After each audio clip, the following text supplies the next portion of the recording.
জীবনে মাত্র একটি সিনেমা তৈরি করেছিলেন তিনি, যা এখনও বলিউডের অন্যতম ক্লাসিক হিসেবে বিবেচিত। 1974 সালের 20 জুলাই 21তম জাতীয় চলচ্চিত্র পুরস্কারের আসরে ছবিটিকে সেরা হিন্দি সিনেমা হিসেবে নির্বাচন করা হয়। এর কয়েক ঘন্টা পর মাত্র 35 বছর বয়সে তার মৃত্যু হয়। বলছি পরিচালক অবতার কৃষ্ণ কৌলের কথা। মণি কৌল ও মৃণাল সেনের সমসাময়িক হলেও তার নাম সিনেমা প্রেমীদের অনেকেই শোনেনি। 1974 সালে মুক্তি পাওয়া সিনেমাটির নাম 27 ডাউন। এটি তৈরি করা হয়েছিল হিন্দি কথাসাহিত্যিক রমেশ বক্সির 18 सूरज के पौधे উপন্যাস অবলম্বনে। সিনেমাটি পরিচালনা ছাড়াও চিত্রনাট্য ও প্রযোজনা তিনিই করেছিলেন। কেন্দ্রীয় চরিত্র সঞ্জয়ের ভূমিকায় অভিনয় করেছেন MK রায়না। আরও আছেন রাখি ও ওম শিবপুরী। সঞ্জয় চরিত্রের অন্তর্জগৎ ও বহির্জগতের যাত্রাই এই সিনেমার মূল বিষয়। সে একজন ট্রেন কন্ডাক্টর। তার আত্ম-অন্বেষণমূলক জীবন কাহিনী সিনেমার কাহিনী। সিনেমার একটি বড় অংশ মুম্বাই বারাণসী রুটের ট্রেনে শুট করা। এভাবেই কোটি কোটি মানুষের ঘরে দেশ জুড়ে ফ্রিজ একটাই, ওয়ালটন। ট্রেন এখানে একটি প্রতীক, সঞ্জয়ের জীবনের প্রতীক। সঞ্জয় তার প্রাক্তন প্রেমিকা শালিনীকে বলছে, তুমি তো জানো শালিনী, আমি যা হতে চেয়েছিলাম তা হতে পারিনি।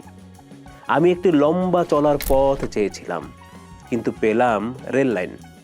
এই রেল লাইনের গন্তব্য আগে থেকেই নির্ধারিত।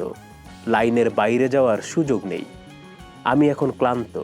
সে আরও ভাবে, যখনই আমার মধ্যে অস্থিরতা তৈরি হয়, যখনই আমার কাছে প্রশ্নের জবাব থাকে না, তখন মনে হয় চলন্ত ট্রেনই আমার ভরসা। জানি না কেন মনে হয় এই বেগবান যাত্রাই সঠিক, বাকি সব মিথ্যা। আজব এক চক্র, শুধুই ছুটে চলা।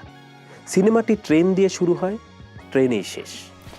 পিতার কঠোর শাসনের মধ্যে বড় হয় শিল্পমনা সঞ্জয়। পিতার ইচ্ছে অনুযায়ী নিজের সব স্বপ্ন জলাঞ্জলি দিয়ে রেলওয়ের চাকরিতে ঢুকতে হয় তাকে। ফলে তার অনুশোচনার শেষ থাকে না। ইতালির নিও রিয়ালিজম থেকে অনুপ্রাণিত হয়ে 50-এর দশকে ভারতে যে প্যারালাল বা নিউ ইন্ডিয়ান সিনেমা আন্দোলন শুরু হয়েছিল, সেই আন্দোলনকে আরও এগিয়ে নিয়ে যায় অবতার কৃষ্ণ কৌলের এই 27 ডাউন। প্রথম ছবিতেই আলোচনার ঝড় তোলেন তিনি। চলচ্চিত্র সমালোচকরা ভীষণ প্রশংসা করেন। তারই ধারাবাহিকতায় ছবিটির লোকার্ণ চলচ্চিত্র উৎসবে ইকিউমেনিক্যাল পুরস্কার এবং ম্যানহাইম আন্তর্জাতিক চলচ্চিত্র উৎসবে ডুলকাট পুরস্কার অর্জন করে। 1974 সালের 20 জুলাই ভারত সরকার ঘোষণা করে সিনেমাটি সেরা চলচ্চিত্র ও সেরা চিত্রগ্রহণ বিভাগে জাতীয় চলচ্চিত্র পুরস্কার পাচ্ছে। তার কয়েক ঘন্টা পরই মুম্বাইয়ের বালকেশ্বর এলাকায় একটি মেয়েকে পানিতে ডুবে যাওয়া থেকে বাঁচাতে গিয়ে নিজে ডুবে মারা যান অবতার। অবতার কৃষ্ণ কৌলের জন্ম 1939 সালে জম্মু কাশ্মীরের শ্রীনগরে। শুরুতে অবতার ভারতের পররাষ্ট্র মন্ত্রণালয়ে কাজ করতেন। পরে তাকে পাঠানো হয় নিউ ইয়র্কে ভারতীয় দূতাবাসে। 1960 সালে সেই চাকরি ছেড়ে তিনি সিনেমা তৈরি শিখতে ভর্তি হন নিউ ইয়র্কের ইনস্টিটিউট অফ ফিল্ম টেকনিক্সে। পড়াশোনার পাশাপাশি তিনি ট্যাক্সি চালাতেন। 1970 সালে তিনি বিখ্যাত পরিচালক জেমস আইভরির বম্বে টকি সিনেমায় সহকারী পরিচালক হিসেবে দায়িত্ব পালন করেছেন।